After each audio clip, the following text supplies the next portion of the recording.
प्रगट पए गुरु तेग बहादुर सगल शिष्ट पै ਢਾਪੀ ਚਾਦਰ। देश विदेश ਦੇ ਵਿੱਚ ਵਸਦੀਆਂ ਹੋਈਆਂ ਸਿੱਖ ਸੰਗਤਾਂ ਦਾ ਮੈਂ ਸਵਾਗਤ ਕਰਦਾ। ਅੱਜ ਅਸੀਂ ਪ੍ਰੋਗਰਾਮ ਇਤਿਹਾਸ ਦੇ ਪੰਨਿਆਂ ਦੇ ਵਿੱਚੋਂ ਅੱਜ ਗੱਲ ਕਰਾਂਗੇ ਧੰਨ ਗੁਰੂ ਤੇਗ ਬਹਾਦਰ ਮਹਾਰਾਜ ਪਾਤਸ਼ਾਹ ਜੀ ਦਾ ਜੋ ਅੱਜ ਸ਼ਹਾਦਤ ਦਾ ਦਿਹਾੜਾ ਹੈ ਉਸ ਦੇ ਸੰਬੰਧ ਦੇ ਵਿੱਚ। ਸਭ ਤੋਂ ਪਹਿਲਾਂ ਆਓ ਫਤਿਹ ਦੇ ਨਾਲ ਸਾਂਝ ਪਾਉਂਦੇ ਹਾਂ। ਵਾਹਿਗੁਰੂ ਜੀ ਕਾ ਖਾਲਸਾ, ਵਾਹਿਗੁਰੂ ਜੀ ਕੀ ਫਤਿਹ।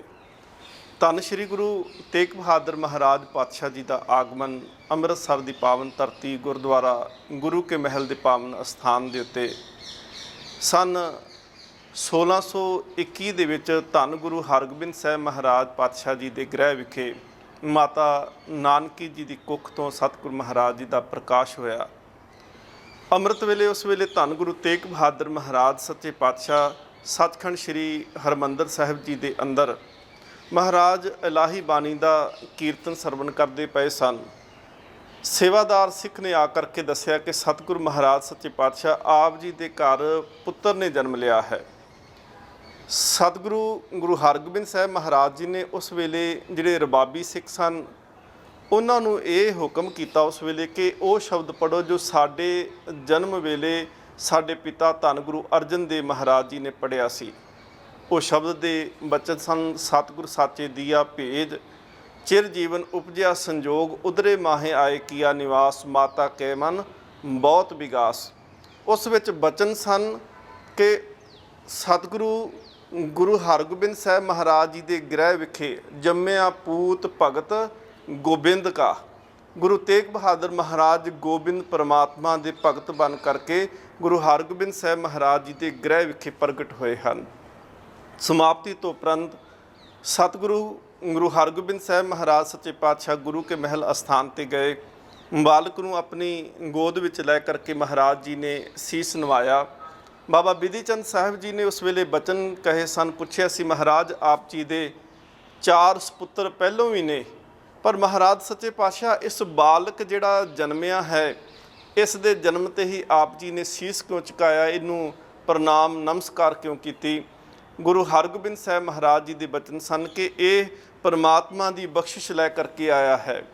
ਸਮਾਂ ਆਏਗਾ ਇਸ ਦੇ ਵਿੱਚ ਗੁਰੂ ਨਾਨਕ ਦੀ ਜੋਤ ਨਿਵਾਸ ਕਰੇਗੀ। ਔਰ ਸਤਿਗੁਰੂ ਗੁਰੂ ਹਰਗੋਬਿੰਦ ਸਾਹਿਬ ਮਹਾਰਾਜ ਨੇ ਇਹ ਬਚਨ ਕਹੇ ਸਨ ਕਿ ਇਹ ਬਾਲਕ ਜਿਹੜਾ ਹੈ ਇਹ ਜ਼ੁਲਮ ਦੇ ਅੱਗੇ ਅੜ ਖਲੋਵੇਗਾ। ਪਰਮਾਤਮਾ ਨੇ ਇਹਨੂੰ ਜ਼ੁਲਮ ਦੀ ਹਨੇਰੀ ਨੂੰ ਰੋਕਣ ਵਾਸਤੇ ਜ਼ੁਲਮ ਦੇ ਅੱਗੇ ਅੜ ਖਲੋਣ ਦੀ ਤਾਕਤ ਬਖਸ਼ਿਸ਼ ਕੀਤੀ ਹੈ। ਸਮਾਂ ਆਇਆ ਧੰਨ ਗੁਰੂ ਤੇਗ ਬਹਾਦਰ ਮਹਾਰਾਜ ਜੀ ਦਾ ਨਾਮ ਵੀ ਰੱਖਿਆ ਗਿਆ ਤੇਗ ਬਹਾਦਰ। ਕਈ ਇਤਿਹਾਸਕਾਰ ਜਿਹੜੇ ਨੇ ਉਹ ਲਿਖਦੇ ਨੇ ਤਿਆਗ ਮਲ ਰੱਖਿਆ ਗਿਆ।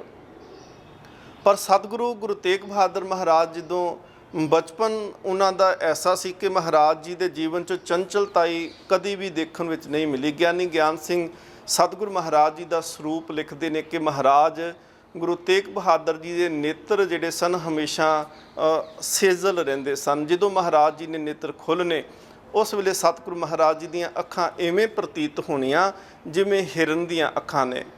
ਧੰਨ ਗੁਰੂ ਤੇਗ ਬਹਾਦਰ ਮਹਾਰਾਜ ਜੀ ਦਾ ਮੱਥਾ ਜਿਹੜਾ ਸੀ ਉਹ ਉੱਚਾ ਸੀ। ਸਤਿਗੁਰੂ ਮਹਾਰਾਜ ਜੀ ਦਾ ਦਾੜਾ ਜਿਹੜਾ ਸੀ ਉਹ ਵਿਦਵਾਨ ਸੱਜਣ ਲਿਖਦਾ ਹੈ ਕਿ ਚੌਰਸ ਸੀ। ਮਹਾਰਾਜ ਜੀ ਦੀਆਂ ਭੁਜਾਵਾਂ ਬਹੁਤ ਲੰਮੀਆਂ ਸਨ। ਜਿਵੇਂ ਇਤਿਹਾਸ ਦੇ ਜਿਹੜੇ ਪੱਖ ਕਈ ਸਾਨੂੰ ਮਿਲਦੇ ਨੇ ਕਿ ਸਤਿਗੁਰੂ ਮਹਾਰਾਜ ਗੁਰੂ ਹਰਗੋਬਿੰਦ ਸਾਹਿਬ ਜੀ ਦਾ ਚੋਲਾ ਮਿਲਦਾ ਹੈ ਨਾ ਜਿਹੜਾ, ਉਸ ਚੋਲੇ ਦੀ ਬਾਹਾਂ ਦੀ ਲੰਬਾਈ ਜਿਹੜੀ ਹੈ ਉਹ 42 ਇੰਚ ਹੈ। ਭਾਵ ਕਿ 42 ਇੰਚ ਲੰਮੀਆਂ ਬਾਹਾਂ ਗੁਰੂ ਹਰਗੋਬਿੰਦ ਸਾਹਿਬ ਮਹਾਰਾਜ ਜੀ ਦੀਆਂ ਸਨ, ਜਿਨ੍ਹਾਂ ਨੂੰ ਭਾਈ ਗੁਰਦਾਸ ਸਾਹਿਬ ਜੀ ਆਖਦੇ ਨੇ ਦਲ ਭੰਜਨ ਗੁਰ ਸੂਰਮਾ ਵੱਡ ਜੋਧਾ ਬਹੁ ਪਰਉਪਕਾਰੀ। ਸਤਿਗੁਰੂ ਮਹਾਰਾਜ ਸੱਚੇ ਪਾਤਸ਼ਾਹ ਜੀ ਦੇ ਸਪੁੱਤਰ ਗੁਰੂ ਤੇਗ ਬਹਾਦਰ ਮਹਾਰਾਜ ਉਹ ਬਹੁਤ ਭਾਰੀ ਅਤੇ ਲੰਮੀਆਂ ਭੁਜਾਵਾਂ ਨੇ ਉਹਨਾਂ ਦੀਆਂ। ਮਹਾਰਾਜ ਸੱਚੇ ਪਾਤਸ਼ਾਹ ਬਚਪਨ ਦੇ ਵਿੱਚ ਇੱਕ ਘਟਨਾ ਮਿਲਦੀ ਹੈ। ਗਿਆਨੀ ਗਿਆਨ ਸਿੰਘ ਜੀ ਲਿਖਦੇ ਨੇ ਕਿ ਜਿਸ ਵੇਲੇ ਬਾਬਾ ਗੁਰਦਿੱਤਾ ਸਭ ਤੋਂ ਵੱਡੇ ਭਰਾ ਜਿਹੜੇ ਨੇ ਉਹਨਾਂ ਦਾ ਵਿਆਹ ਦਾ ਸਮਾਗਮ ਹੈ, ਮਾਤਾ ਨਾਨਕੀ ਜੀ ਨੇ ਗੁਰੂ ਤੇਗ ਬਹਾਦਰ ਮਹਾਰਾਜ ਜੀ ਨੂੰ ਤਿਆਰ ਕੀਤਾ। ਬਹੁਤ ਸੋਹਣਾ ਚੋਲਾ ਪਾਇਆ ਗਿਆ। ਤਿਆਰ ਹੋ ਕਰਕੇ ਜਦੋਂ ਬਾਹਰ ਗਏ ਤੇ ਬਾਹਰ ਕੀ ਦੇਖਿਆ ਕਿ ਇੱਕ ਬੱਚਾ, ਇੱਕ ਬਾਲਕ ਜਿਹੜਾ ਸੀ ਉਹਦੇ ਧੜ 'ਤੇ ਕੱਪੜੇ ਕੋਈ ਨਹੀਂ ਸੀ, ਨੰਗੇ ਧੜ ਉਹ ਖਲੋਤਾ ਹੈ। ਮਹਾਰਾਜ ਗੁਰੂ ਤੇਗ ਬਹਾਦਰ 5 ਸਾਲ ਦੀ ਸਰੀਰਕ ਆਰਵਲਾ। ਮਹਾਰਾਜ ਪੁੱਛਦੇ ਨੇ ਕਿ ਤੇ ਦੇਖ ਤੈਨੂੰ ਠੰਡ ਨਹੀਂ ਲੱਗਦੀ, ਤੂੰ ਸਰੀਰ ਦੇ ਉੱਤੇ ਕੱਪੜੇ ਕਿਉਂ ਨਹੀਂ ਪਹਿਨੇ? ਉਹਨੇ ਹੱਥ ਜੋੜ ਕੇ ਆਖਿਆ, ਕਹਿਣ ਲੱਗਾ ਕਿ ਗੁਰੂ ਕੇ ਸੁਪੁੱਤਰ ਸਾਡੇ ਘਰ ਦੇ ਵਿੱਚ ਇੰਨਾ ਧਨ ਦੌਲਤ ਨਹੀਂ ਕਿ ਅਸੀਂ ਕੱਪੜੇ ਖਰੀਦ ਸਕੀਏ, ਸਾਡੇ ਘਰ ਦੇ ਵਿੱਚ ਪੈਸੇ ਨਹੀਂ ਮੇਰੇ ਪਿਤਾ ਮਾਤਾ ਦੇ ਕੋਲ ਕਿ ਉਹ ਮੈਨੂੰ ਕੱਪੜੇ ਲੈ ਕੇ ਦੇ ਸਕਣ, ਇਸ ਕਰਕੇ ਇਹ ਸਰਦੀ ਨੂੰ ਮੈਂ ਆਪਣੇ ਤਨ ਤੇ ਹੰਡਾਉਂਦਾ ਪਿਆ ਹੈ। ਉਸੇ ਵੇਲੇ ਗੁਰੂ ਤੇਗ ਬਹਾਦਰ ਮਹਾਰਾਜ ਬਚਪਨ ਦੇ ਵਿੱਚ ਮਹਾਰਾਜ ਜੀ ਨੇ ਆਪਣਾ ਜਿਹੜਾ ਚੋਲਾ ਸੀ ਵਿਆਹ ਦੇਖਣ ਵਾਸਤੇ ਪਹਿਨਿਆ ਹੋਇਆ ਸੀ, ਉਹ ਚੋਲੇ ਨੂੰ ਉਤਾਰ ਕਰਕੇ ਤੇ ਉਸ ਬਾਲਕ ਨੂੰ ਦੇ ਦਿੱਤਾ। ਤੇ ਉਸ ਬਾਲਕ ਨੂੰ ਚੋਲਾ ਦੇਣ ਤੋਂ ਬਾਅਦ ਵਿੱਚ ਜਦੋਂ ਵਾਪਸ ਘਰੇ ਆਏ ਤੇ ਮਾਤਾ ਨਾਨਕੀ ਜੀ ਨੇ ਪੁੱਛਿਆ, ਕਹਿਣ ਲੱਗੇ ਬੇਟਾ ਜੀ ਲਾਲ ਜੀ ਉਹ ਜਿਹੜਾ ਚੋਲਾ ਤੁਹਾਨੂੰ ਦੇ ਕੇ ਭੇਜਿਆ ਸੀ ਉਹ ਚੋਲਾ ਕਿੱਥੇ ਹੈ? ਤੇ ਸਤਿਗੁਰੂ ਮਹਾਰਾਜ ਕਹਿੰਦੇ ਮਾਂ ਜੀ ਉਹ ਮੈਂ ਦੇਖਿਆ ਸੀ ਇੱਕ ਬਾਲਕ, ਠੰਡ ਲੱਗਦੀ ਸੀ ਉਹਨੂੰ, ਮੈਂ ਉਹਨੂੰ ਦੇ ਆਇਆ ਤੇ ਮੈਂ ਸੋਚਦਾ ਆ ਕਿ ਮੇਰੀ ਮਾਂ ਮੈਨੂੰ ਹੋਰ ਵੀ ਚੋਲਾ ਲੈ ਕੇ ਦੇ ਦੇਵੇਗੀ। ਧੰਨ ਗੁਰੂ ਹਰਗੋਬਿੰਦ ਸਾਹਿਬ ਮਹਾਰਾਜ ਕੋਲ ਖਲੋਤੇ ਮੁਸਕਰਾਏ। ਮਾਤਾ ਜੀ ਨੇ ਪੁੱਛਿਆ, ਕਹਿਣ ਲੱਗੇ ਇੱਕ ਤਾਂ ਮੈਂ ਤਿਆਰ ਕਰਕੇ ਭੇਜਿਆ ਸੀ, ਫਿਰ ਇਹ ਚੋਲਾ ਦੇ ਕੇ ਬਾਹਰ ਕਿਸੇ ਨੂੰ ਆ ਗਿਆ ਤੇਗ ਬਹਾਦਰ, ਤੇ ਤੁਸੀਂ ਮੁਸਕਰਾਉਂਦੇ ਹੋ। ਸਤਿਗੁਰੂ ਗੁਰੂ ਤੇਗ ਬਹਾਦਰ ਮਹਾਰਾਜ ਜੀ ਦੀ ਇਸ ਘਟਨਾ ਨੂੰ ਦੇਖ ਕੇ ਗੁਰੂ ਹਰਗੋਬਿੰਦ ਸਾਹਿਬ ਮਹਾਰਾਜ ਆਖਦੇ ਨੇ, ਕਹਿਣ ਲੱਗੇ ਨਾਨਕੀ ਇਹ ਸਮਾਂ ਅੱਜ ਇਸ ਤਰ੍ਹਾਂ ਦਾ ਆਇਆ ਕਿ ਕਿਸੇ ਨੂੰ ਤਨ ਦੇ ਉੱਤੇ ਪਹਿਨੇ ਹੋਏ ਚੋਲੇ ਦੀ ਲੋੜ ਸੀ ਤੇ ਇਹਨੇ ਦੇਣ ਤੋਂ ਗੁਰੇਜ਼ ਨਹੀਂ ਕੀਤਾ, ਇੱਕ ਛਿਨ ਨਹੀਂ ਲਾਇਆ। ਪਰ ਜਿੱਦਣ ਸਮਾਂ ਆਇਆ ਜੇ ਸਰੀਰ ਦਾ ਚੋਲਾ ਵੀ ਦੇਣਾ ਪਿਆ ਤੇ ਇਹ ਕਦੀ ਪੈਰ ਪਿੱਛੇ ਨਹੀਂ ਹਟਾਵੇਗਾ। ਸਮਾਂ ਬੀਤਦਾ ਗਿਆ। ਧੰਨ ਗੁਰੂ ਤੇਗ ਬਹਾਦਰ ਮਹਾਰਾਜ ਨੇ 13 ਸਾਲ ਦੀ ਉਮਰ ਦੇ ਵਿੱਚ ਕਰਤਾਰਪੁਰ ਦੇ ਅੰਦਰ ਜੰਗ ਲੜੀ, ਜਿੱਥੇ ਵਿਦਵਾਨਾਂ ਨੇ ਫਿਰ ਇਹ ਕਿਹਾ ਬਚਨ ਕਿ ਇਸ ਜੰਗ ਤੋਂ ਬਾਅਦ ਵਿੱਚ ਸਤਿਗੁਰੂ ਮਹਾਰਾਜ ਜੀ ਦੇ ਨਾਮ ਦੇ ਨਾਲ ਬਹਾਦਰ ਸ਼ਬਦ ਲਾਇਆ। ਤੇਗ ਬਹਾਦਰ ਉਸ ਵੇਲੇ ਕਿਹਾ ਗੁਰੂ ਹਰਗੋਬਿੰਦ ਸਾਹਿਬ ਮਹਾਰਾਜ ਜੀ ਨੇ। ਸਤਿਗੁਰੂ ਮਹਾਰਾਜ ਸੱਚੇ ਪਾਤਸ਼ਾਹ ਗੁਰੂ ਹਰਗੋਬਿੰਦ ਸਾਹਿਬ ਕੀਰਤਪੁਰ ਸਾਹਿਬ ਦੀ ਧਰਤੀ ਤੇ ਜੋਤੀ ਜੋਤ ਸਮਾਉਂਦੇ ਨੇ ਤੇ ਗੁਰੂ ਹਰਿਰਾਏ ਸਾਹਿਬ ਜੀ ਨੂੰ ਗੁਰਤਾ ਗੱਦੀ ਬਖਸ਼ਿਸ਼ ਕੀਤੀ। ਮਹਾਰਾਜ ਜੀ ਨੇ ਹੁਕਮ ਕੀਤਾ ਕਿ ਤੇਗ ਬਹਾਦਰ ਜੀ, ਨਾਨਕੀ ਜੀ, ਮਾਤਾ ਗੁਜਰੀ ਜੀ, ਉਸ ਵੇਲੇ ਉਹਨਾਂ ਨੂੰ ਹੁਕਮ ਪਰਿਵਾਰ ਨੂੰ ਕੀਤਾ ਕਿ ਤੁਸੀਂ ਬਕਾਲੇ ਨਗਰ ਵਿੱਚ ਚਲੇ ਜਾਣਾ ਹੈ। ਬਕਾਲਾ ਨਗਰ ਜਿਹੜਾ ਹੈ ਉਹ ਮਾਤਾ ਨਾਨਕੀ ਜੀ ਦਾ ਪੇਕਾ ਪਿੰਡ ਹੈ। ਬਕਾਲਾ ਨਗਰ ਜਿਹੜਾ ਹੈ ਉਹ ਗੁਰੂ ਤੇਗ ਬਹਾਦਰ ਸੱਚੇ ਪਾਤਸ਼ਾਹ ਜੀ ਦੇ ਨਾਨਕੇ ਪਿੰਡ ਨੇ। ਸਤਿਗੁਰੂ ਮਹਾਰਾਜ ਪਾਤਸ਼ਾਹ ਲੰਮਾ ਸਮਾਂ ਫਿਰ ਇਸ ਜਗ੍ਹਾ ਤੇ ਰਹੇ। ਇਸੇ ਹੀ ਅਸਥਾਨ ਗੁਰੂ ਹਰਿਰਾਏ ਜਦੋਂ ਜੋਤੀ ਜੋਤ ਸਮਾਉਂਦੇ ਨੇ, ਗੁਰੂ ਹਰਕ੍ਰਿਸ਼ਨ ਮਹਾਰਾਜ ਗੁਰਤਾ ਗੱਦੀ ਤੇ ਬੈਠੇ। ਜਿਸ ਦਿਨ ਗੁਰੂ ਹਰਕ੍ਰਿਸ਼ਨ ਮਹਾਰਾਜ ਗੁਰਤਾ ਗੱਦੀ ਤੇ ਅਖੀਰਲਾ ਸਮਾਂ ਉਹਨਾਂ ਨੇ ਬਤੀਤ ਕੀਤਾ, ਜੋਤੀ ਜੋਤ ਸਮਾਉਣ ਤੋਂ ਪਹਿਲਾਂ ਬਚਨ ਕਹੇ ਸੀ, ਬਾਬਾ ਬਸੇ ਗ੍ਰਾਮ ਬਕਾਲੇ ਬਨ ਗੁਰ ਸੰਗਤ ਸਗਲ ਸੰਭਾਲੇ। ਗੁਰੂ ਤੇਗ ਬਹਾਦਰ ਮਹਾਰਾਜ ਗੁਰਤਾ ਗੱਦੀ ਤੇ ਬੈਠੇ, ਪਰ ਬਾਬੇ ਬਕਾਲੇ ਦੀ ਧਰਤੀ ਤੇ 22 ਮੰਜੀਆਂ ਲੱਗੀਆਂ। ਤੀਰ ਮੱਲੀ ਜਿਹੜੇ ਸਨ ਉਹ ਸਭ ਤੋਂ ਵੱਡੇ ਦਾਅਵੇਦਾਰ ਬਣੇ ਕਿ ਅਸੀਂ ਗੁਰੂ ਨਾਨਕ, ਅਸੀਂ ਗੁਰੂ ਰਾਮਦਾਸ ਦੇ ਪਰਿਵਾਰ ਦੇ ਵਿੱਚੋਂ ਆ, ਸਾਡਾ ਹੱਕ ਬਣਦਾ ਹੈ। ਤੇ ਇਸ ਕਰਕੇ ਗੁਰੂ ਹਰਕ੍ਰਿਸ਼ਨ ਮਹਾਰਾਜ ਸਾਨੂੰ ਗੁਰਤਾ ਗੱਦੀ ਦੇ ਕਰਕੇ ਗਏ ਨੇ। ਉਸ ਵੇਲੇ ਫਿਰ ਘਟਨਾ ਵੀ ਵਾਪਰੀ ਕਿ ਬਾਬਾ ਮੱਖਣ ਸ਼ਾਹ ਲੁਬਾਣੇ ਦਾ ਜਹਾਜ਼ ਜਿਹੜਾ ਸੀ ਉਹ ਬਰੇਤਾ ਵਿੱਚ ਫਸਿਆ। ਅਰਦਾਸ ਕੀਤੀ, ਜਹਾਜ਼ ਕੰਢੇ ਤੇ ਲੱਗਾ। ਬਾਬਾ ਮੱਖਣ ਸ਼ਾਹ ਲੁਬਾਣਾ ਜਿਹੜਾ ਸੀ ਉਹਨੇ ਭੇਟਾ ਲੈ ਕਰਕੇ ਜਦੋਂ ਦਿੱਲੀ ਪਹੁੰਚਿਆ ਤੇ ਪਤਾ ਲੱਗਿਆ ਕਿ ਮਹਾਰਾਜ ਜੋਤੀ ਜੋਤ ਸਮਾ ਚੁੱਕੇ ਨੇ। ਅਗਲੀ ਜੋਤ ਜਿਹੜੀ ਹੈ ਉਹ ਬਾਬੇ ਬਕਾਲੇ ਦੇ ਵਿੱਚ ਹੈ। ਉਸ ਵੇਲੇ ਮੱਖਣ ਸ਼ਾਹ ਲੁਬਾਣਾ ਆਪਣੇ ਨਾਲ ਬਹੁਤ ਸਾਰੀ ਸੰਗਤ ਪਰਿਵਾਰ ਲੈ ਕਰਕੇ ਉੱਥੇ ਆਇਆ ਤੇ ਉੱਥੇ ਪਰਖ ਕੀਤੀ ਗਈ ਕਿ ਬਾਈਆਂ ਦੇ ਅੱਗੇ 2-2 ਮੋਹਰਾਂ ਰੱਖ ਕੇ ਉਹਨੇ ਜਿਹੜਾ ਸੀ ਨਮਸਕਾਰ ਕੀਤੀ। ਸਾਰਿਆਂ ਨੇ ਜਿਹੜਾ ਸੀ ਅਸੀਸ ਦਿੱਤੀ। ਜਿਹੜਾ ਧੀਰ ਮਲ ਸੀ ਉਹਦੇ ਅੱਗੇ 5 ਮੋਹਰਾਂ ਰੱਖੀਆਂ। ਉਹਨੇ ਸਰੋਪਾ ਵੀ ਦਿੱਤਾ ਬਾਬਾ ਮੱਖਣ ਸ਼ਾਹ ਲੁਬਾਣੇ ਨੂੰ, ਪਰ ਬਾਬਾ ਮੱਖਣ ਸ਼ਾਹ ਦਾ ਮਨ ਕਹਿੰਦਾ ਸੀ ਕਿ ਇਹਨਾਂ ਵਿੱਚੋਂ ਗੁਰੂ ਕੋਈ ਨਹੀਂ ਆ। ਇਹ ਸਾਰੇ 2-2 5-5 ਮੋਹਰਾਂ ਦੇ ਹੀ ਭੁੱਖੇ ਨੇ, ਇਹਨਾਂ ਦੀ ਭੁੱਖ ਕੇਵਲ ਇਤਨੀ ਮੋਹਰਾਂ ਤੱਕ ਸੀਮਿਤ ਆ। ਪਰ ਜਿਸ ਵੇਲੇ ਪੁੱਛਿਆ ਤੇ ਪਤਾ ਲੱਗਿਆ ਕਿ ਸਤਿਗੁਰੂ ਮਹਾਰਾਜ ਗੁਰੂ ਹਰਗੋਬਿੰਦ ਸਾਹਿਬ ਜੀ ਦਾ ਸਪੁੱਤਰ ਤੇਗ ਬਹਾਦਰ ਜੀ ਉਹ ਵੀ ਇੱਥੇ ਨੇ ਤੇ ਉਹ ਇੱਥੇ ਰਹਿ ਕਰਕੇ ਬੰਦਗੀ ਦੇ ਵਿੱਚ ਹਮੇਸ਼ਾ ਜੁੜੇ ਰਹਿੰਦੇ ਨੇ। ਉਹਨਾਂ ਦੇ ਕੋਲ ਦਰਸ਼ਨ ਵਾਸਤੇ ਗਏ, 5 ਮੋਹਰਾਂ ਰੱਖ ਕੇ ਨਮਸਕਾਰ ਕੀਤੀ ਤੇ ਉਸ ਵੇਲੇ ਗੁਰੂ ਤੇਗ ਬਹਾਦਰ ਮਹਾਰਾਜ ਨੇ ਕਿਹਾ ਸੀ, ਮੱਖਣ ਸ਼ਾਹ ਗੱਲ ਮੋਹਰਾਂ ਦੀ ਨਹੀਂ, ਤੂੰ ਅਰਦਾਸ ਕਰਦਿਆਂ ਕਿਹਾ ਸੀ ਕਿ 500 ਭੇਟ ਕਰਾਂਗਾ, ਪਰ ਅੱਜ 5 ਕਰਦਾ ਪਿਆ ਏ। ਮੋਢੇ ਤੋਂ ਚਾਦਰਾ ਲਾ ਕਰਕੇ ਵੀ ਦਿਖਾਇਆ ਸੀ। ਕਹਿਣ ਲੱਗੇ ਆ ਦੇਖ ਅਜੇ ਕਾਸੀ ਮੋਢੇ ਦੇ ਉੱਤੇ ਲੱਗੀ ਹੋਈ ਆ, ਤੇਰੇ ਜਹਾਜ਼ ਨੂੰ ਅਸੀਂ ਮੋਢਾ ਦੇ ਕਰਕੇ ਅਸੀਂ ਉਹਨੂੰ ਬੰਨੇ ਲਾਇਆ। ਮੱਖਣ ਸ਼ਾਹ ਲੁਬਾਣੇ ਨੇ ਕੋਠੇ ਉੱਤੇ ਚੜ੍ਹ ਕਰਕੇ ਬਹੁਤ ਉੱਚੀ ਆਵਾਜ਼ ਦੇ ਵਿੱਚ ਕਿਹਾ ਸੀ ਕਿ ਸਾਚਾ ਗੁਰੂ ਲਾਧੋ ਰੇ ਭੁੱਲੀਏ ਸੰਗਤੇ, ਸਾਚਾ ਗੁਰੂ ਲਾਧੋ ਰੇ। ਮਹਾਰਾਜ ਉੱਥੋਂ ਵੱਖ-ਵੱਖ ਪਿੰਡਾਂ ਦੇ ਵਿੱਚ ਵੀ ਗਏ। ਮੱਖਣ ਸ਼ਾਹ ਲੁਬਾਣੇ ਦੇ ਨਾਲ ਮਹਾਰਾਜ ਸੱਚੇ ਪਾਤਸ਼ਾਹ, ਹਾਲਾਂਕਿ ਚਲੋ ਘਟਨਾ ਬਹੁਤ ਸਾਰੀਆਂ ਨੇ, ਮਹਾਰਾਜ ਦੇ ਉੱਤੇ ਗੋਲੀ ਵੀ ਚਲਾਈ ਗਈ, ਧੀਰ ਮੱਲੀਏ ਨੂੰ ਉਹਦੀਆਂ ਮੁਸ਼ਕਾਂ ਬੰਨ ਕਰਕੇ ਮੱਖਣ ਸ਼ਾਹ ਲੁਬਾਣੇ ਨੇ ਪੇਸ਼ ਵੀ ਕਰ ਦਿੱਤਾ, ਪਰ ਅਸੀਂ ਸ਼ਹਾਦਤ ਤੱਕ ਦੀ ਅੱਜ ਗੱਲ ਕਰਨੀ ਹੈ। ਮਹਾਰਾਜ ਅੰਮ੍ਰਿਤਸਰ ਦੀ ਧਰਤੀ ਤੇ ਉੱਤੇ ਪਹੁੰਚੇ। ਸਤਿਗੁਰੂ ਸੱਚੇ ਪਾਤਸ਼ਾਹ ਮਹਾਰਾਜ ਜਦੋਂ ਅੰਮ੍ਰਿਤਸਰ ਪਹੁੰਚਦੇ ਨੇ ਤੇ ਪੁਜਾਰੀ ਮੀਨਿਆਂ ਨੇ, ਮਸੰਦਾਂ ਨੇ ਜਿਹੜਾ ਸੀ ਉਹ ਦਰਵਾਜ਼ੇ ਬੰਦ ਕਰ ਦਿੱਤੇ। ਹਰਜੀ ਮੀਨਾ ਉਸ ਵੇਲੇ ਪ੍ਰਬੰਧਕ ਹੈ। ਸਤਿਗੁਰੂ ਸੱਚੇ ਪਾਤਸ਼ਾਹ ਮਹਾਰਾਜ ਉੱਥੋਂ ਇਸ਼ਨਾਨ ਕਰਕੇ ਥੜਾ ਸਾਹਿਬ ਅਕਾਲ ਤਖਤ ਸਾਹਿਬ ਦੇ ਨਾਲ ਕੋਲ ਅਸਥਾਨ ਜਿਹੜਾ ਹੈ ਉੱਥੇ ਮਹਾਰਾਜ ਕੁਝ ਸਮਾਂ ਬੈਠੇ। ਮਹਾਰਾਜ ਵੱਲੇ ਗਏ। ਮਹਾਰਾਜ ਇਸ ਤੋਂ ਉਪਰੰਤ ਜਿਹੜਾ ਹੈ ਵੱਖ-ਵੱਖ ਪੜਾਵਾਂ 'ਚੋਂ ਲੰਘਦੇ ਹੋਏ ਸੱਚੇ ਪਾਤਸ਼ਾਹ ਮਹਾਰਾਜ ਕੀਰਤਪੁਰ ਸਾਹਿਬ ਦੀ ਧਰਤੀ ਤੇ ਪਹੁੰਚੇ। ਤੇ ਜਿੱਥੇ ਮਹਾਰਾਜ ਜੀ ਦੇ ਮਨ ਦੇ ਵਿੱਚ ਇਹ ਵਿਚਾਰ ਸੀ ਕਿ ਅਸੀਂ ਇੱਕ ਨਵਾਂ ਨਗਰ ਵਸਾਵਾਂਗੇ, ਮਹਾਰਾਜ ਨੇ ਮਾਖੋਵਾਲ ਦੀ ਜ਼ਮੀਨ 500 ਰੁਪਏ ਮੁੱਲ ਖਰੀਦੀ ਔਰ ਮੋੜੀ ਗੱਡ ਕੇ ਉਸ ਨਗਰ ਦਾ ਨਾਮ ਰੱਖ ਦਿੱਤਾ ਚੱਕ ਨਾਨਕੀ। ਆਪਣੇ ਮਾਤਾ ਜੀ ਦੇ ਨਾਮ ਤੇ ਨਾਮ ਰੱਖਿਆ। ਸਤਿਗੁਰੂ ਮਹਾਰਾਜ ਜੂਨ 1665 ਦੇ ਵਿੱਚ ਮਹਾਰਾਜ ਸੱਚੇ ਪਾਤਸ਼ਾਹ ਇਸ ਨਗਰ ਨੂੰ ਵਸਾਉਂਦੇ ਨੇ। ਚੱਕ ਨਾਨਕੀ ਵਸਾਉਣ ਤੋਂ ਬਾਅਦ ਵਿੱਚ ਸਤਿਗੁਰੂ ਮਹਾਰਾਜ ਪੂਰਬ ਦੇ ਦੌਰੇ 'ਤੇ ਗਏ, ਜਿਸ ਸਮੇਂ ਦੇ ਦੌਰਾਨ ਧੰਨ ਗੁਰੂ ਗੋਬਿੰਦ ਸਿੰਘ ਮਹਾਰਾਜ ਗੋਬਿੰਦ ਰਾਏ ਦੇ ਰੂਪ ਦੇ ਵਿੱਚ ਪਟਨਾ ਸਾਹਿਬ ਦੀ ਧਰਤੀ 'ਤੇ ਪ੍ਰਕਾਸ਼ ਹੋਇਆ।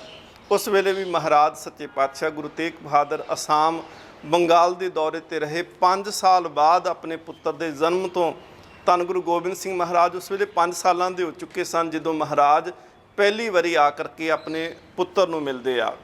ਇਸ ਤੋਂ ਬਾਅਦ ਵਿੱਚ ਸਤਿਗੁਰੂ ਮਹਾਰਾਜ ਪੰਜਾਬ ਆਉਂਦੇ ਨੇ ਤੇ ਮਹਾਰਾਜ ਨੇ ਹੁਕਮ ਕਰ ਦਿੱਤਾ ਸੀ ਕਿ ਤੁਸੀਂ ਵੀ ਪਰਤ ਕੇ ਪੰਜਾਬ ਆਇਓ। ਸਤਿਗੁਰੂ ਗੁਰੂ ਗੋਬਿੰਦ ਸਿੰਘ ਮਹਾਰਾਜ, ਮਾਤਾ ਨਾਨਕੀ ਜੀ, ਮਾਤਾ ਗੁਜਰੀ, ਸਮੁੱਚਾ ਪਰਿਵਾਰ ਜਿਹੜਾ ਸੀ ਉਹ ਪਟਨੇ ਸਾਹਿਬ ਦੀ ਧਰਤੀ ਤੋਂ ਚੱਲਿਆ ਤੇ ਆਨੰਦਪੁਰ ਸਾਹਿਬ ਪਹੁੰਚਿਆ, ਚੱਕ ਨਾਨਕੀ ਪਹੁੰਚਿਆ। ਸੰਗਤ ਨੇ ਸਤਿਗੁਰ ਦੇ ਪੁੱਤਰ ਦੀ ਆਉਣ ਦੀ ਖੁਸ਼ੀ ਦੇ ਵਿੱਚ ਬੜੇ ਹੀ ਪਿਆਰ ਦੇ ਨਾਲ ਆਨੰਦ ਸਾਹਿਬ ਦਾ ਕੀਰਤਨ ਕੀਤਾ ਤੇ ਗੁਰੂ ਗੋਬਿੰਦ ਰਾਏ ਜੀ ਨੇ ਸੱਚੇ ਪਾਤਸ਼ਾਹ ਮਹਾਰਾਜ ਨੇ ਉਸ ਵੇਲੇ ਕਿਹਾ ਕਿ ਇਸ ਨਗਰ ਦਾ ਨਾਮ ਵੀ ਆਨੰਦ ਦੀ ਪੁਰੀ ਰੱਖਿਆ ਜਾਵੇ। ਆਨੰਦਪੁਰ ਸਾਹਿਬ ਉਸ ਵੇਲੇ ਨਾਮਕਰਨ ਕੀਤਾ ਗਿਆ। ਸਤਿਗੁਰੂ ਮਹਾਰਾਜ ਦੇ ਥੋੜ੍ਹਾ ਹੀ ਸਮਾਂ ਇੱਥੇ ਆਨੰਦਪੁਰ ਸਾਹਿਬ ਦੇ ਵਿੱਚ ਹੋਰ ਬਤੀਤ ਹੋਇਆ। ਉਧਰ ਮੁਗਲ ਸਾਮਰਾਜ ਜਿਹੜਾ ਸੀ ਔਰੰਗਜ਼ੇਬ ਤਖਤ ਤੇ ਬੈਠ ਕਰਕੇ ਉਹ ਚਾਹੁੰਦਾ ਸੀ ਕਿ ਮੈਂ ਮੁਸਲਮਾਨਾਂ ਨੂੰ ਖੁਸ਼ ਕਰ ਸਕਾਂ। ਉਹਨੇ ਜ਼ਬਰੀ ਲੋਕਾਂ ਦਾ ਧਰਮ ਤਬਦੀਲ ਕਰਨਾ ਸ਼ੁਰੂ ਕੀਤਾ ਤੇ ਇਸ ਦੀ ਸ਼ੁਰੂਆਤ ਜਿਹੜੀ ਸੀ ਕਸ਼ਮੀਰ ਤੋਂ ਕੀਤੀ ਆ। ਕਸ਼ਮੀਰ ਇੱਕ ਤਾਂ ਦੂਜੇ ਪਾਸੇ ਅਫਗਾਨਿਸਤਾਨ ਲਾਗੇ ਲੱਗਦਾ ਸੀ ਕਿ ਜੇ ਵਿਰੋਧ ਹੋਇਆ ਤੇ ਜਹਾਦ ਦਾ ਨਾਮ ਦੇ ਕੇ ਕਤਲ ਕਰਾਂਗੇ, ਤੇ ਜੇ ਮੰਨ ਜਾਣ ਤੇ ਇੱਥੇ ਵਿਦਵਾਨ ਬਹੁਤ ਨੇ, ਜੇ ਵਿਦਵਾਨ ਮੰਨ ਜਾਏ ਤੇ ਆਮ ਲੋਕ ਆਪੇ ਹੀ ਮੰਨ ਜਾਂਦੇ ਨੇ। ਸਨ 1675 ਆ ਚੁੱਕਾ ਹੈ। ਸਤਿਗੁਰੂ ਸੱਚੇ ਪਾਤਸ਼ਾਹ ਮਹਾਰਾਜ ਆਨੰਦਪੁਰ ਸਾਹਿਬ ਦੀ ਧਰਤੀ 'ਤੇ ਨੇ, ਜਿੱਥੇ ਅੱਜ ਅਸੀਂ ਅਸਥਾਨ ਦੇਖਦੇ ਹਾਂ ਗੁਰਦੁਆਰਾ ਭੋਰਾ ਸਾਹਿਬ। ਭੋਰਾ ਸਾਹਿਬ ਗੁਰਦੁਆਰਾ ਮਹਾਰਾਜ ਜੀ ਦੀ ਰਿਹਾਇਸ਼ ਆ। ਸਤਿਗੁਰੂ ਮਹਾਰਾਜ ਸੱਚੇ ਪਾਤਸ਼ਾਹ ਉੱਥੇ ਬੈਠੇ ਨੇ ਤੇ ਕਿਰਪਾ ਰਾਮ ਦੱਤ ਜਿਹੜਾ ਕਸ਼ਮੀਰੀ ਪੰਡਤਾਂ ਦਾ ਮੁਖੀ ਬਣ ਕਰਕੇ ਆਇਆ ਸੀ, ਕਿਉਂਕਿ ਉਹਨੇ ਦੇਖਿਆ, ਕਹਿਣ ਲੱਗਾ ਕੋਈ ਰਾਜਪੂਤ ਸਾਡੇ ਹੱਕ ਵਿੱਚ ਨਹੀਂ ਖੜੇਗਾ, ਕੋਈ ਸਾਧੂ ਕੋਈ ਸੰਤ ਸਾਡੇ ਹੱਕ ਵਿੱਚ ਨਹੀਂ ਖੜੇਗਾ, ਕੋਈ ਵੀ ਐਸਾ ਨਹੀਂ ਦਿਖਦਾ। ਸਾਰੇ ਪਾਸੇ ਅਸੀਂ ਨਿਗਾਹ ਦੌੜਾ ਕੇ ਦੇਖ ਲਈ, ਭੱਜ ਨੱਠ ਕਰਕੇ ਦੇਖੀ, ਕੋਈ ਵੀ ਐਸਾ ਨਹੀਂ ਜਿਹੜਾ ਸਾਡੀ ਬਾਂਹ ਫੜ ਸਕੇ। ਪਰ ਇੱਕੋ ਹੀ ਘਰ ਆ, ਉਹ ਹੈ ਗੁਰੂ ਨਾਨਕ ਦੇਵ ਜੀ ਦਾ ਘਰ। ਗੁਰੂ ਨਾਨਕ ਦੇਵ ਮਹਾਰਾਜ ਉਹ ਸਤਿਗੁਰੂ ਨੇ ਜਿਨ੍ਹਾਂ ਬਾਬਰ ਨੂੰ ਜਾਬਰ ਕਹਿ ਕੇ ਪੁਕਾਰਿਆ। ਸਤਿਗੁਰੂ ਮਹਾਰਾਜ ਜੀ ਦਾ ਘਰ ਐਸਾ ਹੈ, ਗੁਰੂ ਅੰਗਦ ਦੇਵ ਮਹਾਰਾਜ ਨੇ ਉਹਨਾਂ ਨੇ ਹਮਾਯੂੰ ਨੂੰ ਕਿਹਾ ਸੀ ਤਲਵਾਰ ਮਿਆਨ ਵਿੱਚ ਰੱਖ, ਜਿੱਥੇ ਤਲਵਾਰ ਕੱਢਣੀ ਸੀ ਉੱਥੇ ਕਿਉਂ ਨਹੀਂ ਕੱਢੀ। ਅਕਬਰ ਬਾਦਸ਼ਾਹ ਗੁਰੂ ਅਮਰਦਾਸ ਜੀ ਦੇ ਦਰਬਾਰ ਵਿੱਚ ਨਕਮਸਤਕ ਹੁੰਦਾ ਰਿਹਾ। ਗੁਰੂ ਅਰਜਨ ਦੇਵ ਮਹਾਰਾਜ ਉਹਨਾਂ ਨੂੰ ਤਸੀਹੇ ਤਾਂ ਦਿੱਤੇ ਗਏ ਪਰ ਉਹ ਧਰਮ ਤੋਂ ਡੋਲੇ ਨਹੀਂ, ਉਹ ਅੱਗੇ ਅੜ ਖਲੋਤੇ। ਗੁਰੂ ਹਰਗੋਬਿੰਦ ਸਾਹਿਬ ਮਹਾਰਾਜ ਨੇ ਇਹਨਾਂ ਨਾਲ 4 ਜੰਗਾਂ ਲੜੀਆਂ ਨੇ। ਸਤਿਗੁਰੂ ਗੁਰੂ ਹਰ ਰਾਏ ਸਾਹਿਬ ਮਹਾਰਾਜ ਉਹਨਾਂ ਨੇ ਵੀ ਜਿਹੜਾ ਭਾਵੇਂ ਜੰਗ ਤੇ ਨਹੀਂ ਲੜੀ ਪਰ 2200 ਘੋੜ ਸਵਾਰ ਰੱਖ ਛੱਡਿਆ। ਕਿਸੇ ਦੀ ਹਿੰਮਤ ਨਹੀਂ ਪਈ ਕਿ ਉਹਨਾਂ ਵੱਲੇ ਅੱਖ ਚੁੱਕ ਕਰਕੇ ਦੇਖ ਸਕੇ। ਗੁਰੂ ਹਰਕ੍ਰਿਸ਼ਨ ਮਹਾਰਾਜ ਜੇਕਰ ਦਿੱਲੀ ਗਏ ਨੇ ਤੇ ਉਹ ਔਰੰਗਜ਼ੇਬ ਜਿਹੜਾ ਸੀ ਉਹ 2.5 ਘੜੀਆਂ ਬਾਹਰ ਖਲੋਤਾ ਰਿਹਾ ਪਰ ਮਹਾਰਾਜ ਨੇ ਦਰਸ਼ਨ ਨਹੀਂ ਸਨ ਦਿੱਤੇ। ਨੈ ਮਲੇਸ਼ ਕੋ ਦਰਸ਼ਨ ਦੇ ਹੈ। ਸੋ ਇਹ ਇੱਕੋ ਇੱਕ ਘਰ ਆ ਗੁਰੂ ਨਾਨਕ ਦਾ ਜਿਹੜਾ ਸਾਡੀ ਬਾਂਹ ਫੜ ਸਕਦਾ। ਕਿਰਪਾ ਰਾਮ ਦੱਤ ਪੰਡਤਾਂ ਦੇ ਮੁਖੀ ਬਣ ਕਰਕੇ ਤੇ ਆਨੰਦਪੁਰ ਸਾਹਿਬ ਪਹੁੰਚਿਆ। ਸੱਚੇ ਪਾਤਸ਼ਾਹ ਮਹਾਰਾਜ ਉਸ ਵੇਲੇ ਅਸਥਾਨ ਉੱਥੇ ਗੁਰਦੁਆਰਾ ਹੈ ਜੀ ਥੜਾ ਸਾਹਿਬ, ਮਹਾਰਾਜ ਉਸ ਅਸਥਾਨ 'ਤੇ ਬੈਠੇ ਹੋਏ ਨੇ। महाराज ने पूछया कित्थों आए, हत्थ विच जंजू पकड़े हुए ने, अखां दे विच अथरू ने, बच्चे रोंदे कुरलाउंदे पए ने। महाराज ने पूछया कित्थों आए ते कौन, ते इतिहास बचन लिखता है दुखी विपर चल आए पुरी आनंद, बांह साडी पकड़िए हर गोबिंद के नंद। कि असी दुखी विपर असी कश्मीर तो चल के आए हाँ, ते साडा तिलक साडा जंजू साडा देवालिया साडा शिवालिया साडे धर्म ग्रंथ साडी गीता साडे वेद सब खतरे विच ने। साडी बांह फड़ना करो। गुरु हरगोबिंद साहब महाराज जी दे सपुत्र धन गुरु तेग बहादुर महाराज जी। सतगुरु महाराज गंभीर ने उस वेले, ते इतिहास ये बचन कहता है कि उस वेले 9 साल की उम्र च गोबिंद राय बाहरों खेडते हुए जो अंदर आते हैं तो देखा कि दरबार विच संगत भी बिल्कुल शांत रूप दे विच बैठी आ, सारे पासे चुप वरती हुई आ। चुप्पी नूं तोड़दियां होयां गोबिंद राय जी ने पूछा पिता जी ये कौन ने, हत्थां दे विच जनेऊ पकड़े ने, अखां चों अथरू डिगदे ने, बच्चे रोंदे पए ने। महाराज पिता जी ये क्यों रोंदे पए ने। सतगुरु महाराज ने कहा इन्हां दा तिलक जंजू धार्म अस्थान धार्मिक चिन्ह धार्मिक ग्रंथ सब खतरे विच ने। इन्हां नूं औरंगजेब जबरी इस्लाम विच लैके आउणा चाहुंदा है। एक इतिहास का पक्ष है कि अज भी जम्मू कश्मीर दे विच खखे ते बब्बे पठान मिलते हैं। खखे पठान वो सन जिहड़े खत्रियां तो कन्वर्ट हो के इस्लाम दे विच आए, बब्बे पठान वो सन जिहड़े ब्राह्मणां तो कन्वर्ट हो करके इस्लाम के दायरे विच आए। इस करके जिहड़े सन सतगुरु महाराज जी की हजूरी विच पहुँचे सन कि साडा धर्म अकीदा भरोसा ग्रंथ तिलक जंजू सब बच जाए। सतगुरु महाराज सच्चे पातशाह नूं गोबिंद राय सतगुरु जी आखदे ने पिता जी कि इन्हां दा धर्म चिन्ह बच नहीं सकते। सतगुरु महाराज आखदे ने हाँ बच सकते हैं जेकर कोई इन्हां दे वास्ते बलिदान दवे। गुरु गोबिंद राय जी सच्चे पातशाह महाराज आखदे ने पिता जी फिर तुहाडे तो वड्डा सतपुरख किहड़ा है जिहड़ा आगू बन करके इन्हां वास्ते बलिदान दवे। गुरु तेग बहादुर महाराज मुस्कुरा के आखदे ने पुत्र मैं यही चाहुंदा सी कि तू इस तरह आखें। सतगुरु महाराज ने उन्होंने कहा मेरे बच्चों जाओ घरी जाओ, सिर दे के धर्म बचावांगा मैं, हिंदू धर्म के बुझ के दीवियां विच लहू अपना पा के जगावांगा मैं। गुरु तेग बहादुर महाराज ने उन्होंने कह के तोरिया कि औरंगजेब नूं जाके कहो कि साडा आगू गुरु तेग बहादुर है, जेकर वो इस्लाम कबूल कर दे तो असीं भी इस्लाम कबूल कर लवांगे। महाराज सच्चे पातशाह तो भरोसा लै करके ये पंडित वापस आए। सतगुरु महाराज उत्थे फिर तैयारी की। महाराज जी ने परिवार छड्डण वास्ते बाहर तोड़न वास्ते आया। उस वेले सतगुरु महाराज जी ने माता गुजरी जी हाथ जोड़ के आखदे ने कि मेरे वास्ते की हुक्म। कह लगे कि समा बहुत आवेगा, पहाड़ हिलणगे, हो सकता है कि समुंदर सुक जान, हो सकता है कि चंद्रमा जिहड़ा है वो तप जाए, सूरज ठंडा हो जाए, पर गुजरी जी भावें किन्ना भी जुल्म आवेगा तुसी कदी नहीं डोलोगे। उस वेले सतगुरु महाराज जी के माता जी ने कहा सी पुत्र मैं तेरा चेहरा वापस परत के भी हसदा होया देखना चाहुंदी हाँ। सतगुरु महाराज के नाल 5 सिख गए, भाई मती दास, सती दास, भाई दयाला जी, भाई गुरदित्ता जी ते भाई ऊदा जी, ये 5 सिख गए। सतगुरु महाराज नूं आगरे तो गिरफ्तार किया गया।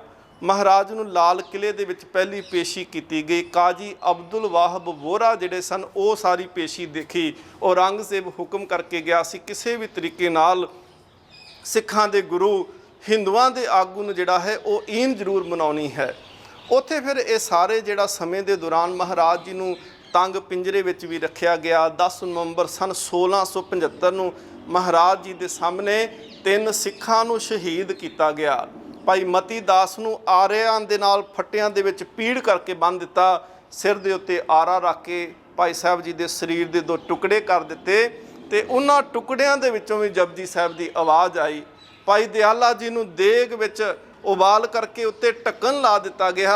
उन्हां दे शरीर दे विचों हड्डियां ते मांस वख-वख हो गया। उन्हां शहादत दा जाम पीता। सतगुरु महाराज जी दे सामने ही भाई सती दास जिहड़े सन उन्होंने रूह में लपेट के पैरों वाले पासों अग लाई। वो परवाना गुरु तो कुर्बान हो गया। सतगुरु महाराज जी के चरणों तो निशावर हो गया तो शहादत का जाम पीता। 11 नवंबर सन 1675 सतगुरु महाराज ਉਹਨਾਂ ਨੂੰ ਕਿਹਾ ਗਿਆ ਕਿ ਜਾਂ ਇਸਲਾਮ ਕਬੂਲ ਕਰੋ ਜਾਂ ਕਰਾਮਾਤ ਦਿਖਾਓ, ਤੇ ਨਹੀਂ ਤਾਂ ਤੁਹਾਡਾ ਸੀਸ ਜਿਹੜਾ ਹੈ ਉਹ ਧੜ ਤੋਂ ਵੱਖ ਕੀਤਾ ਜਾਏਗਾ। ਸਤਿਗੁਰੂ ਮਹਾਰਾਜ ਨੇ ਕਿਹਾ ਕਿ ਕਰਾਮਾਤ ਅਸੀਂ ਦਿਖਾਉਣੀ ਕੋਈ ਨਹੀਂ, ਧਰਮ ਅਸੀਂ ਦੂਜੇ ਦਾ ਬਚਾਉਣ ਵਾਸਤੇ ਆਏ ਹਾਂ। ਕਹਿੰਦੇ ਕੀ ਲੈਣਾ ਜਨੇਊ ਤੇ ਤਿਲਕ ਨਾਲ ਤੁਹਾਡਾ ਕੀ ਵਾਸਤਾ। ਸਤਿਗੁਰੂ ਮਹਾਰਾਜ ਕਹਿੰਦੇ ਨਹੀਂ, ਵਾਸਤਾ ਭਾਵੇਂ ਕੋਈ ਨਹੀਂ, ਪਰ ਜਿਹੜਾ ਗੁਰੂ ਨਾਨਕ ਦੀ ਸ਼ਰਨ ਵਿੱਚ ਆਏਗਾ ਗੁਰੂ ਨਾਨਕ ਉਹਦੀ ਸਹਾਇਤਾ ਜ਼ਰੂਰ ਕਰੇਗਾ। ਸਤਿਗੁਰੂ ਸੱਚੇ ਪਾਤਸ਼ਾਹ ਮਹਾਰਾਜ ਨੂੰ 11 ਨਵੰਬਰ ਨੂੰ ਮਹਾਰਾਜ ਨੂੰ ਪੁੱਛਿਆ ਗਿਆ ਆਖਰੀ ਇੱਛਾ। ਮਹਾਰਾਜ ਨੇ ਕਿਹਾ ਇੱਕ ਅਸੀਂ ਇਸ਼ਨਾਨ ਕਰਨਾ ਹੈ, ਦੂਸਰਾ ਅਸੀਂ ਗੁਰੂ ਨਾਨਕ ਦੀ ਜਪਜੀ ਸਾਹਿਬ ਦਾ ਪਾਠ ਕਰਾਂਗੇ, ਉਸ ਤੋਂ ਬਾਅਦ ਵਿੱਚ ਤੁਸੀਂ ਤਲਵਾਰ ਚਲਾ ਲਿਓ। ਮਹਾਰਾਜ ਨੇ ਉਹ ਖੂਹ ਅੱਜ ਵੀ ਮੌਜੂਦ ਹੈ ਗੁਰਦੁਆਰਾ ਸੀਸਗੰਜ ਸਾਹਿਬ, ਬਿਲਕੁਲ ਥੱਲੜੇ ਪਾਸੇ ਉਹ ਖੂਹ ਹੈ ਜਿੱਥੇ ਮਹਾਰਾਜ ਨੇ ਇਸ਼ਨਾਨ ਕੀਤਾ। ਮਹਾਰਾਜ ਦਾ ਉਹ ਸਥਾਨ ਜਿੱਥੇ ਬੈਠਿਆਂ ਮਹਾਰਾਜ ਜੀ ਦਾ ਸਿਰ ਕਲਮ ਕੀਤਾ ਗਿਆ, ਮਹਾਰਾਜ ਜੀ ਨੂੰ ਸ਼ਹੀਦ ਕੀਤਾ ਗਿਆ। ਸੱਚੇ ਪਾਤਸ਼ਾਹ ਮਹਾਰਾਜ ਜੀ ਦਾ ਸਥਾਨ ਬਿਲਕੁਲ ਦਰਬਾਰ ਜਿੱਥੇ ਪ੍ਰਕਾਸ਼ ਸਥਾਨ ਹੈ ਉਹਦੇ ਥੱਲੇ ਹੈ। ਮਹਾਰਾਜ ਨੂੰ ਜਲਾਦ ਨੇ ਆ ਕੇ ਆਖਿਆ, ਜਲਾਲੂਦੀਨ ਆਖਦਾ ਏ, ਕਹਿਣ ਲੱਗਾ ਸੀ ਖਾਨਦਾਨੀ ਜਲਾਦ ਹਾਂ, ਮੇਰੇ ਹੱਥ ਨਹੀਂ ਕੰਬੇ ਕਦੀ ਵੀ, ਦੇਖ ਜ਼ਿੰਦਗੀ ਬਚ ਸਕਦੀ ਏ। ਗੁਰੂ ਤੇਗ ਬਹਾਦਰ ਮਹਾਰਾਜ ਆਖਣ ਲੱਗੇ ਜੇ ਤੂੰ ਖਾਨਦਾਨੀ ਜਲਾਦ ਹੈ ਤਾਂ ਅਸੀਂ ਖਾਨਦਾਨੀ ਸ਼ਹੀਦ ਹਾਂ। ਮਹਾਰਾਜ ਜੀ ਦੇ ਉਹ ਬਚਨਾਂ ਨੂੰ ਇੱਕ ਵਿਦਵਾਨ ਸੱਜਣ ਲਿਖਦਾ ਏ, ਮੈਂ ਹਾਂ ਤੇਗ ਤੇ ਕੱਢ ਲੈ ਤੇਗ ਤੂੰ ਵੀ, ਇੱਕ ਦੋ ਨਹੀਂ ਪਰਖ ਲੈ 100 ਤੇਗਾਂ, ਮੈਂ ਜੰਮਦਿਆਂ ਤੇਗਾਂ ਦੀ ਸ਼ਾਂ ਮਾਣੀ, ਮੇਰੇ ਸਾਵੇਂ ਨਹੀਂ ਸਕਦੀਆਂ ਹੋ ਤੇਗਾਂ, ਮੇਰੇ ਪਿਤਾ ਦੀ ਤੇਗ ਦੇ ਸਾਹਮਣੇ ਰਿਹਾ ਪਰਖਦਾ ਤੇਰਾ ਪਿਓ ਤੇਗਾਂ, ਮੇਰੇ ਪੁੱਤਰ ਦੀ ਟੇਕ ਵਿੱਚੋਂ ਜਿਹੜੀ ਤੇਗ ਨਿਕਲੂ ਲੱਖਾਂ ਲੈਣਗੀਆਂ ਤੇਰੀਆਂ ਖੋ ਤੇਗਾਂ। ਮਹਾਰਾਜ ਕਹਿੰਦੇ ਸਾਡੇ ਖਾਨਦਾਨ ਵਿੱਚੋਂ ਸ਼ਹੀਦ ਜੰਮਣੋਂ ਨਹੀਂ ਹਟਣੇ, ਤੇਰੇ ਖਾਨਦਾਨ ਵਿੱਚੋਂ ਜਲਾਦ ਜੰਮਣੇ ਜ਼ਰੂਰ ਹਟ ਜਾਣਗੇ। ਬਾਬਾ ਬੰਦਾ ਸਿੰਘ ਬਹਾਦਰ ਨੇ ਉਹਦਾ ਖਾਨਦਾਨ ਖਤਮ ਕੀਤਾ ਸੀ। ਅਖੀਰ ਸਤਿਗੁਰੂ ਮਹਾਰਾਜ ਪਾਤਸ਼ਾਹ ਜੀ ਦੇ ਸੀਸ ਦੇ ਉੱਪਰ ਤਲਵਾਰ ਚਲਾਈ ਗਈ, ਮਹਾਰਾਜ ਜੀ ਦਾ ਸੀਸ ਧੜ ਤੋਂ ਵੱਖ ਹੋਇਆ। ਭਾਈ ਜੈਤਾ ਜੀ ਉਹਨਾਂ ਨੇ ਟੋਕਰੀ ਵਿੱਚ ਸੀਸ ਰੱਖ ਕਰਕੇ, ਉਸ ਵੇਲੇ ਹਨੇਰ ਚੱਲਿਆ, ਚਾਰੇ ਪਾਸੇ ਲੋਕ ਦੌੜੇ, ਤੇ ਬਾਬਾ ਭਾਈ ਜੈਤਾ ਸਾਹਿਬ ਜੀ ਜਿਨ੍ਹਾਂ ਨੂੰ ਕੌਮ ਕਹੇ ਕਿ ਇਹ ਜਿੰਦਾ ਸ਼ਹੀਦ ਨੇ, ਉਹਨਾਂ ਨੇ ਟੋਕਰੀ ਦੇ ਵਿੱਚ ਸੀਸ ਰੱਖਿਆ। 5 ਪੜਾਅ ਕਰਕੇ ਆਨੰਦਪੁਰ ਸਾਹਿਬ ਪਹੁੰਚੇ। ਸਤਿਗੁਰੂ ਮਹਾਰਾਜ ਜੀ ਦਾ ਧੜ ਬਾਬਾ ਲੱਖੀ ਸ਼ਾਹ ਬੰਜਾਰੇ ਨੇ ਉਹਨਾਂ ਨੇ ਰੂੰ ਦੇ ਗੱਡਿਆਂ ਦੇ ਵਿੱਚ ਰੱਖ ਕਰਕੇ ਆਪਣੇ ਘਰ ਰਕਾਬਗੰਜ ਖੜਿਆ। ਸਤਿਗੁਰੂ ਮਹਾਰਾਜ ਜੀ ਦੇ ਧੜ ਦਾ ਸੰਸਕਾਰ ਜਿਹੜਾ ਸੀ ਉਹ ਰਕਾਬਗੰਜ ਸਥਾਨ 'ਤੇ ਭਾਈ ਲੱਖੀ ਸ਼ਾਹ ਬੰਜਾਰੇ ਨੇ ਕੀਤਾ। ਘਰ ਨੂੰ ਅੱਗ ਲਾ ਕਰਕੇ ਮਹਾਰਾਜ ਜੀ ਦੇ ਚਰਨਾਂ ਵਿੱਚ ਸੀਸ ਝੁਕਾ ਕੇ ਆਪਣਾ ਫਰਜ਼ ਨਿਭਾ ਦਿੱਤਾ। ਭਾਈ ਜੇਤਾ ਜੀ ਕੀਰਤਪੁਰ ਸਾਹਿਬ ਦੀ ਧਰਤੀ ਤੇ ਗੁਰਦੁਆਰਾ ਬਿਬਾਨਸਰ ਉੱਥੇ ਸੀਸ ਲੈ ਕਰਕੇ ਪਹੁੰਚੇ ਸੀ। ਗੁਰੂ ਗੋਬਿੰਦ ਰਾਏ ਜੀ, ਮਾਤਾ ਗੁਜਰੀ ਜੀ, ਮਾਤਾ ਨਾਨਕੀ ਜੀ ਨੇ ਉੱਥੇ ਗੁਰਾਂ ਦੇ ਸੀਸ ਦੇ ਦਰਸ਼ਨ ਕੀਤੇ, ਤੇ ਮਾਤਾ ਨਾਨਕੀ ਨੇ ਕਿਹਾ ਸੀ ਜਿਵੇਂ ਵਾਅਦਾ ਕਰਕੇ ਪੁੱਤਰ ਗਿਆ ਸੀ ਨਾ, ਉਵੇਂ ਤੇਰਾ ਚਿਹਰਾ ਸੱਚੀ ਮੁੱਚੀ ਹੁਣ ਵੀ ਮੁਸਕਰਾਉਂਦਾ ਪਿਆ ਹੈ। ਸੀਸਗੰਜ ਦੇ ਅਸਥਾਨ 'ਤੇ ਆਨੰਦਪੁਰ ਸਾਹਿਬ ਵਿਖੇ ਸਤਿਗੁਰੂ ਮਹਾਰਾਜ ਜੀ ਦੇ ਸੀਸ ਦਾ ਸੰਸਕਾਰ ਕੀਤਾ। ਗੁਰੂ ਤੇਗ ਬਹਾਦਰ ਮਹਾਰਾਜ ਐਸੇ ਗੁਰੂ ਨੇ ਜਿਨ੍ਹਾਂ ਦੇ ਸਰੀਰ ਦੇ 2 ਥਾਵਾਂ 'ਤੇ ਸੰਸਕਾਰ ਹੋਏ, ਇੱਕ ਰਕਾਬਗੰਜ, ਦੂਸਰਾ ਆਨੰਦਪੁਰ ਸਾਹਿਬ ਸੀਸਗੰਜ ਵਿਖੇ। ਸਤਿਗੁਰੂ ਮਹਾਰਾਜ ਬਾਰੇ ਬਚਨ ਕਹੇ ਗੁਰੂ ਗੋਬਿੰਦ ਸਿੰਘ ਮਹਾਰਾਜ ਸੱਚੇ ਪਾਤਸ਼ਾਹ ਜੀ ਨੇ, ਠੀਕਰ ਫੋਰ ਦਲੀ ਸਿਰ ਪ੍ਰਭ ਪੁਰ ਕੀਆ ਪਿਆਨ, ਤੇਗ ਬਹਾਦਰ ਸੀ ਕਿਰਿਆ ਕਰਹੀ ਨਾ ਕਿਨਹੂ ਆਨ, ਤੇਗ ਬਹਾਦਰ ਕੇ ਚਲਤ ਭਇਓ ਜਗਤ ਕੋ ਸੋਕ, ਹੈ ਸਭ ਜਗ ਭਇਓ, ਜੈ ਜੈ ਜੈ ਸੁਰ ਲੋਕ। ਸਤਿਗੁਰੂ ਮਹਾਰਾਜ ਤਿਲਕ ਜੰਨੂ ਰਾਖਾ ਪ੍ਰਭ ਤਾਕਾ, ਕੀਨੋ ਬਡੋ ਕਲੂ ਮੈਂ ਸਾਕਾ। ਸਤਿਗੁਰੂ ਸੱਚੇ ਪਾਤਸ਼ਾਹ ਮਹਾਰਾਜ ਸੱਚੇ ਪਾਤਸ਼ਾਹ ਦੀ ਅੱਜ ਸ਼ਹਾਦਤ ਦਾ ਦਿਹਾੜਾ ਹੈ, ਤੇ ਆਓ ਐਸੇ ਸਤਿਗੁਰੂ ਦੇ ਚਰਨਾਂ ਵਿੱਚ ਸੀਸ ਝੁਕਾਈਏ ਤੇ ਮਹਾਰਾਜ ਜੀ ਦੇ ਚਰਨਾਂ ਵਿੱਚ ਅਰਦਾਸ ਕਰੀਏ, ਸੱਚੇ ਪਾਤਸ਼ਾਹ ਮਹਾਰਾਜ ਅਸੀਂ ਬਾਣੀ ਨਾਲ ਜੁੜ ਚੁੱਕੀਏ, ਅਸੀਂ ਬਾਣੀ ਨਾਲ ਜੁੜ ਕਰਕੇ ਹਮੇਸ਼ਾ ਵਾਸਤੇ ਗੁਰੂ ਗ੍ਰੰਥ ਸਾਹਿਬ ਜੀ ਦੇ ਹੁਕਮ ਉਹਦੀ ਤਾਬਿਆ ਵਿੱਚ ਰਹਿ ਸਕੀਏ, ਉਹਦੇ ਹੁਕਮ ਦੇ ਥੱਲੇ ਰਹਿ ਕਰਕੇ ਜੀਵਨ ਬਤੀਤ ਕਰ ਸਕੀਏ। ਜਪਜੀ ਸਾਹਿਬ ਦਾ ਪਾਠ ਅੱਜ ਦੇ ਦਿਨ ਜ਼ਰੂਰ ਕਰਿਓ, ਜਿਸ ਜਪਜੀ ਨੂੰ ਗੁਰੂ ਤੇਗ ਬਹਾਦਰ ਮਹਾਰਾਜ ਨੇ ਸ਼ਹਾਦਤ ਤੋਂ ਪਹਿਲਾਂ ਵੀ ਪੜ੍ਹਿਆ ਹੈ। ਸੋ ਇਹ ਸਮੁੱਚਾ ਇਤਿਹਾਸ ਸਮੇਂ ਦੇ ਵਿੱਚ ਰਹਿ ਕਰਕੇ ਆਪ ਜੀ ਦੇ ਨਾਲ ਸਾਂਝਾ ਕੀਤਾ ਹੈ। ਆਸ ਕਰਦੇ ਹਾਂ ਆਪ ਜੀ ਇਤਿਹਾਸ ਤੋਂ ਸੇਧ ਲੈ ਕਰਕੇ ਜੀਵਨ ਦੇ ਵਿੱਚ ਮਹਾਰਾਜ ਜੀ ਦੀ ਬਖਸ਼ਿਸ਼ ਮਾਣੋਗੇ। ਬੋਲਦਿਆਂ ਹੋਈਆਂ ਬੇਅੰਤ ਭੁੱਲਾਂ ਦੀ ਖਿਮਾ। ਵਾਹਿਗੁਰੂ ਜੀ ਕਾ ਖਾਲਸਾ, ਵਾਹਿਗੁਰੂ ਜੀ ਕੀ ਫਤਿਹ।